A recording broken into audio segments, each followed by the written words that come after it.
अस्सलाम वालेकुम जी, कैसे हैं आप सब? मैं ठीक, शुक्र अल्हम्दुलिल्लाह। दुआ करती हूँ आप भी माशाल्लाह ठीक-ठाक रहें, खुश रहें। चलें जी, बड़े अरसा ही कह ला, मैं तो 4 छुट्टियाँ भी कर लूँ ना वॉक करने पे, तो मुझे लगता है बड़े दिन हो गए ना मैं गई नहीं। मुझे अपने आप को फ़ील होने लग जाता है। मैं निकली हूँ 11 बजे हैं सुबह के, और इंतहा दा तूफ़ान में, इंतहा दा जन्नी हूँ तूफ़ान, शूं शूं शूं दरख्त चलते हैं और कपड़े इधर के उधर, उधर के इधर, ऐसे हालात थे। तो ख़ैर मैं बैंक में गई हूँ, बैंक से मैंने अपनी ये जो निकाली हैं पर्चियां-शर्चियां, देखने कित्थों पैसे आए, कित्थे गए, कित्थे चले गए, कित्थे किन्ने क रह गए, हिसाब-किताब भी लांदे रही थे। तो ख़ैर अभी मैं आई हूँ रोज़मन से कुछ चीज़ें लेनी, शैम्पू वगैरह घर के बिल्कुल ख़त्म है, कुछ मैंने साथ के लिए चीज़ें लेनी है, शैम्पू वगैरह मैं ले आई हूँ, क्योंकि मैं ये कह रही हूँ कि यहाँ पे तो बच्चे अलग-अलग अपने वो शैम्पू यूज़ कर रहे हैं। अब मैं उठा रही थी तो मुझे समझ नहीं आ रही थी कि हुण मैं सारे दे वक्खरे-वक्खरे शैम्पू चुक के खड़ा, बहुत मुश्किल लग रहा है, इतना ज़्यादा वज़न हो जाना है। तो ख़ैर मैं आफ़िया के शैम्पू ले आई हूँ। आफ़िया के शैम्पू ना मिशाल भी यूज़ कर लेती है, जो शावर जेल है वो ली है, कुछ जो बॉडी स्प्रे ली है, कुछ जो मुझे पता था चीज़ें कि मेरी चीज़ें, मैं अपनी चीज़ें ले आई हूँ।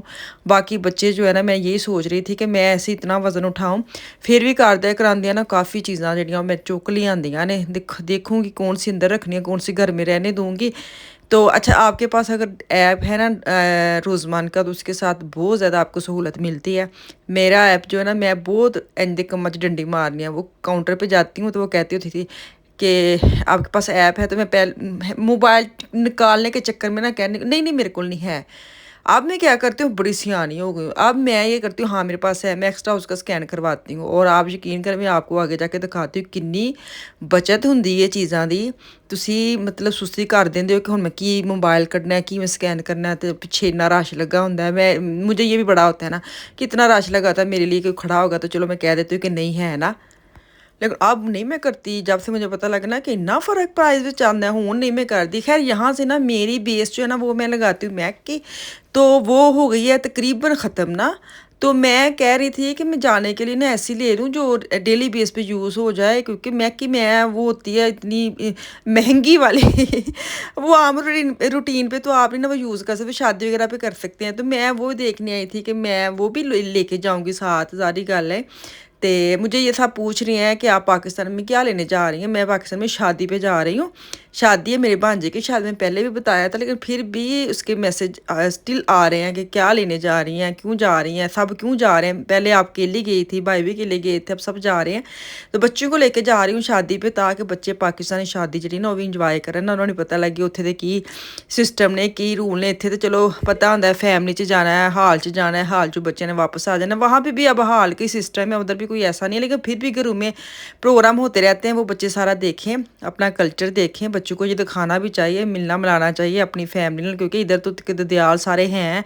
ते मेरे भी मैं ननियाल का भी पता होना चाहिए ना बच्चों को, कि ननियाल भी होते हैं, भी उनकी खाला हैं, उनके बच्चे हैं, कज़न हैं, तो भी सारा पता लगना चाहिए। इधर तो वो शादियाँ अटेंड करते ही रहते हैं। तो मैंने इतना बड़ा जिगरा करके इतने पैसे लगा के सिर्फ इसलिए जा रही हूँ कि बच्चों को एक रिश्ते का पता लगे, और ऊपर उनको पाकिस्तान के जो कल्चर है हमारी शादियों का सारा वो देखें खुद, कि कैसे शादियाँ होती हैं, कैसे सिस्टम है। यहाँ पे तो आपको पता है बच्चे को कोई इतना पता नहीं होता, यही पता है तैयार श्यार होना है, हाल च जाना है, खाना खाना है, आ जाना है। तो ये भी मज़े की है, लाज़मी बात है, जहाँ आप रहते हैं वो भी अच्छा होता है, लेकिन पाकिस्तान की शादियाँ फिर अपने एक मज़ा है, रौनक मेला, रिश्तेदार पहले ही आ जाते हैं हैं, तो कितना मज़ा आता है। खैर जब हमारे घरों में शादियाँ होती थी ना, तो जो मेरी बहनों की जब शादियाँ होती थी हैं, पहले मेहमान आ जाने, खालाए ने, मामू, मेरे मामू कराची रहते थे, उनकी फैमिली आ जाती थी, फूफो मेरे रहते थे बहावलपुर, उनकी फैमिली आ जाती थी।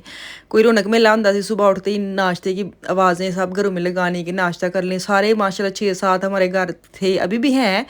सब ने आके उधर आके नाश्ता करना है, कितना मज़े वाली वो शादियाँ होती हैं। अब भी शायद ऐसे ही हूँ मैं, तो खैर खुद 20 साल के बाद शादी अटेंड करने जा रही हूँ, मुझे खुद नहीं पता अब की बनना है तो की नहीं। ये देखे जी, मैं आपको दिखा रही हूँ 58,000 ਉਹਦੀ ਚੀਜ਼ਾਂ ਤਕਰੀਬਨ 59 ਦੀਆਂ ਮੈਨੂੰ ਪਈਆਂ ਨੇ, ਕਿੰਨੇ ਦੀਆਂ 51 ਦੀਆਂ। ਤੁਸੀਂ ਯਕੀਨ ਕਰੋ 6 ਯੂਰੋ ਘੱਟ ਹੋਏ ਨੇ। मैं क्या कोई हाल नहीं तेरा, मैं अब ना, मैंने कहा नहीं अब तो मैं ठा करके स्कैन करवाया करूँगी, 6 यूरो बहुत ज़्यादा होते हैं। तो मैं इसलिए बता रही हूँ कि आप ऐप ज़रूर इसका ना रखें अपने मोबाइल में, जब भी जाएँ तो उसको स्कैन करवाएं, इसको पहले एक्टिव कर लें उस ऐप पे जाके। सेम 10% तो हमेशा रहती है, बाकी भी हर चीज़ पे ना एक्टिव कर लिया करें, लें या ना लें, एक्टिव होगी चीज़ तो खुद ही स्कैन हो जाएगी। तो पाकिस्तान की शादियों की बारी बात हो रही थी, अभी मैं बना रही हूँ पुलाव यखनी। मैंने बना ली थी, अब मैंने तड़का भुना है, साथ मैंने हरी मिर्च टमाटर डाल ली है, अदरक लहसुन प्याज सारा मैंने यखनी में सारे खड़े मसाले डाल के यखनी बनाई हुई थी। वही यखनी वाले अंदर जब पानी चले जाना है ना तो फिर बहुत ज़्यादा तेज़ हो जाना अगर मैं एक्स्ट्रा भी इसके अंदर मसाले डालूंगी। तो पुलाव मसाला था डाला है, नमक डाला नहीं क्योंकि यखनी में नमक था। अब इसको बनाई करूँगी और पानी डालूंगी और चावल हो जाएंगे रेडी। आप लोग बताना आपकी जब शादी होती थी आपकी बड़ों की तो कैसे होती थी। हमारे घर में तो ऐसी शादी होती थी ना कि रौनक मेला पहले लग जाता था। माइयों 5-6 दिन पहले हो जाती थी लड़की की हैं, क्योंकि मेरे से 3 बड़ी बहनें हैं, भाई मेरे से छोटे थे। मैंने भाइयों की तो शादी देखी ही नहीं है ना। मैंने बोला ना मैं 20 साल बाद अपनी फैमिली की शादी देखने जा रही हूँ। आप सोच सकते हो तुसी, मेरे पीछे मेरे भाइयों की शादी हुई, मेरी बहन की शादी हुई, मैंने सिर्फ अपनी 3 बहनों की शादी देखी है। फिर चौथे नंबर पर मैं तीसरे पे हूँ, हाँ चौथे पे, चौथे वाली की शादी देख के फिर मैं वापस आ गई थी इधर ना। फिर मेरी बहन की शादी पीछे से, मेरे 2 भाइयों की शादी, 2 ही भाई, दोनों की शादी मैं नहीं जा सकी, मेरे पास कागज़ पत्तर पूरे ही नहीं थे। और अब ये है कि 20 साल बाद जाके शादी देखूंगी। जो मैंने शादी वो छोड़ के थी 20 साल पहले वही वाली चल रही है कि अभी डिफरेंट हो गई है कि अभी यूरोपियन शादी हो जानी, वेस्टर्न शादी हो जानी। देखो कोशिश तो यही है कि ਅਸੀਂ पुरानी शादी ਨੂੰ ना थोड़ा ਜਿਹਾ उजागर करिए, ਉਹ ਵਾਲਾ ਮਜ਼ਾ ਲੈ ਕੇ ਆਵਾਂ ਜਿਹੜਾ ਮਜ਼ਾ ਸੀ ਅੱਜ ਤੋਂ ਪਹਿਲੇ ਲਈਦਾ ਸੀ। ਤੇ ਬੱਚੇ ਉਹ ਵਾਲਾ ਮਜ਼ਾ ਲੈਣ ਨਾ, ਇੱਥੇ ਵਾਲੀ ਸ਼ਾਦੀਆਂ ਦਾ ਤੇ ਵੇਖਦੇ ਰਹਿੰਦੇ ਨੇ, ਉਹ ਵਾਲੇ ਮੈਂ ਵਹਾਵਾਂ ਇਹਨਾਂ ਨੂੰ ਕਲਚਰ अपना, रिश्तेदार अपनी गैदरिंग, बहना खलोना, कितना मज़ा आता है। तो चलें जी, मुझे लगता है सबको समझ आ गई होगी मैं क्या लेने जा रही हूँ। तो ये बड़ा एक मज़े का मेरा ट्रिप होना है इंशाल्लाह। तो दुआ में याद रखें मैं खैर से जाऊँ, खैर खरीत से बच्चों के साथ वापस आऊँ, कोई बच्चा बीमार ना होए।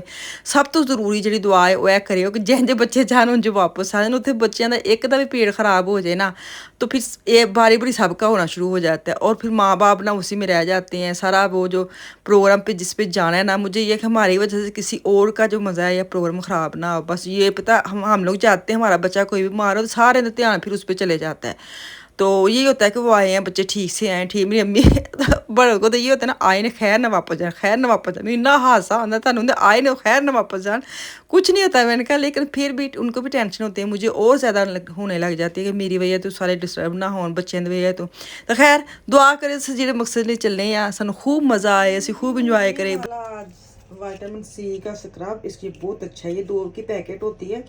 डीएम से मैं लेके आई थी एक, मैंने पिछले हफ्ते किया था, मैंने दिखाया नहीं है। इसकी इस तरह की शक्ल होती है, ये वाली 2 की पैकिंग 69 सेंट की है शायद। बहुत अच्छा इसका रिजल्ट है, आप यकीन करें एक दफ़ा कर लेना तनु इंज लगेगा कि तुम अच्छे ज पार्लर च पूरा फैशन करवा के ले आए हो, लैके आए हो। पिछले दिन में मैंने ये किया था, आपके साथ शेयर किया था बालिया का। हाय हाय मेरे तो हत्था पता नहीं की, ये शायद हनी और शुगर के साथ है, ये भी बड़ा बेस्ट है और ये भी बहुत बेस्ट है। अब मैं ये करने लगी, एक रह गया मैं इसको करूँ। तो मैं क्या करती हफ्ते में 2 दफ़ा ना, तुम कुछ भी ना करो 2 हफ्ते 1-2 दफ़ा ये ना बस स्किन जी डल हो जाती खत्म हो जाती तो साफ सुथरी स्किन हो जाती। तो मैं करने लगी समय के, तो मैं आपके साथ शेयर कर देती हूँ। ये डीएम से मिलता है, 2 की पैकिंग होती है और 69 इतने की है प्राइस ना, सही है। चलिए मैं करा दे काम निबेड़ा।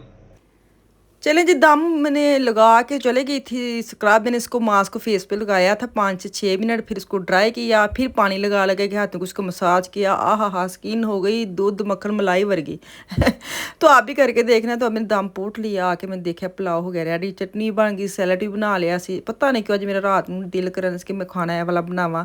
मेरे बच्चे छोटी दुनिया बड़े शौक ना खाते। ये देखें जी क्या मज़े का पुलाव बना था, सही प्रीता नाल पुलाव बनाया सी मैं ना। तो चलो जी इतने मैनू तो वही इजाज़त, वापस आऊँगी कल। अल्लाह हाफिज़।